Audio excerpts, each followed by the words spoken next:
comparison. Because I noticed that a lot of people compare themselves to other people. Others people struggle with that, but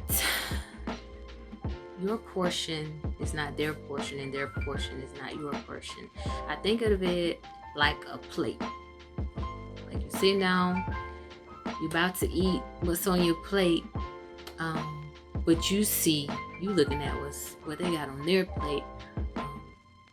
You didn't see the time that they had to sit down at the table and eat that abuse as a child, or eat that failed marriage, or eat that miscarriage, or eat that child with a chronic illness or disease or something like that. You didn't see when they had to eat that.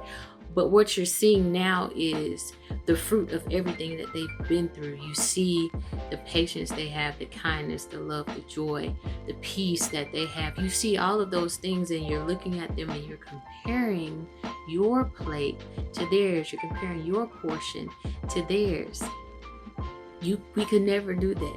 We could never do that. Once we understand that it was some stuff that they had to ingest and then digest and then go through the process of ridding themselves of, man, we would never compare ourselves to people. We would never do it, because we don't know what they've been through to get to this plate that we see them eating off of now.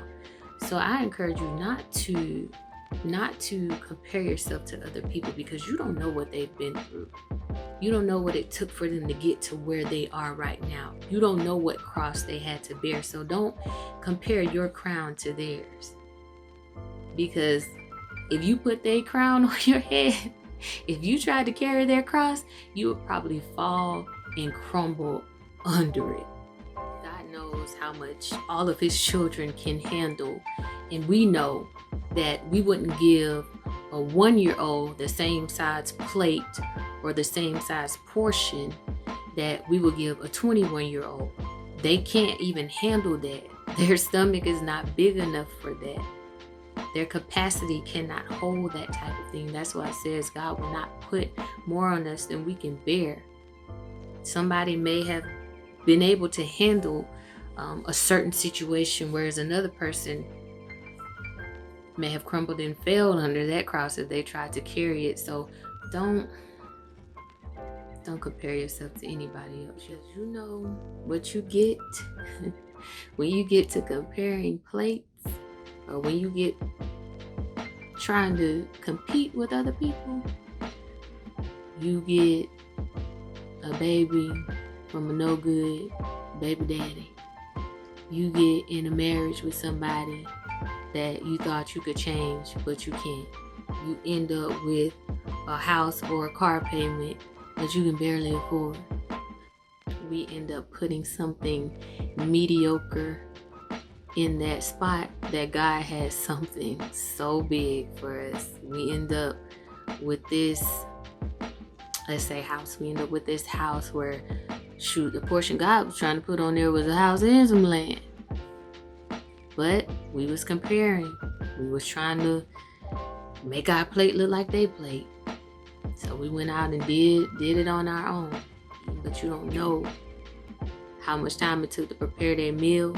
You don't know what they went through to prepare their meal. You don't know the ingredients that it took to get that meal together. You do not know. You have no idea. So don't worry about anybody else's plate. You focus on your plate and what you got to eat, what you have to digest, what you may have to rid yourself of. The things that you got to learn from the situation, those nutrients from that meal, yeah, you focus on that. So he's waiting for you. But don't even get to that space. Don't even get to that space where you're comparing and you're trying to do it all your own. You're trying to make things happen, trying to keep up with somebody else, when he already got it cooking for you. My portion is not your portion, and your portion is not my portion. But we all have our portion. We all have our cross to carry. We all have our burdens to bear. So you focus on yours.